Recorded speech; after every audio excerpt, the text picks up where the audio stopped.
เจอวันนี้ขอให้เธอเจอแต่สิ่งดีดีที่ผ่านมาถือว่าเรายังโชคดีถึงวันนี้ไม่รู้กี่ทีที่เราเจ็บเก็บแผลใจซ่อนเอาไว้ไม่ให้ใครเจอเจ็บจนเพ้อเพราะคำเธอเพราะเชื่อคำคนอโหสิกรรมใครทำไม่ขอจองเวรขออย่าได้เป็นเวรกรรมต่อกันอีกเลยอันความดีไม่มีซื้อขายไม่ได้อยากได้ต้องทำเอาอย่ามัวแต่รอคอยโชคชะตาอย่ารอวาสนาสร้างศรัทธาด้วยตัวของเรา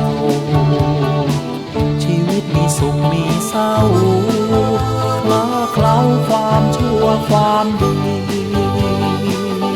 หากเราทำดีจะต้องได้ดีสิ่งดีตอบแทนขอให้ใจกล้าแกร่งมีแรงจะสู้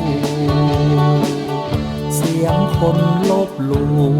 บอกให้รู้ว่าคือพลังแม้นใครสิ้นหวังจงรวมพลังและลุกสู้ให้ใครได้รู้ว่าเราสู้ด้วยตัวของเราหากเราไม่ยอมแพ้ต้องถึงสักวันเส้นชัย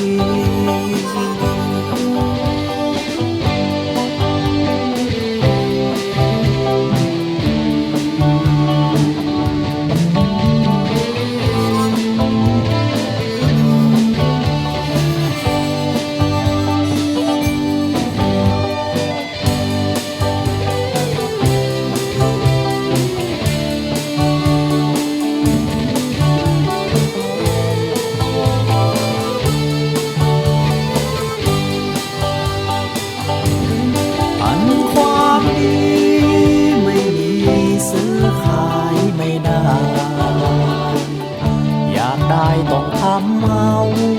อย่ามัวแต่รอคอยโชคชะตาอย่ารอวาสนาสร้างศรัทธาด้วยตัวของเราชีวิตมีสุขมีเศร้าคลาเคล้าความชั่วความดีหากเราทำดีจะต้องได้ดีสิ่งดีตอบแทน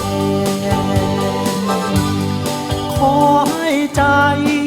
กล้าแกร่งมีแรงจะสู้เสียงคนลบหลู่บอกให้รู้ว่าคือพลัง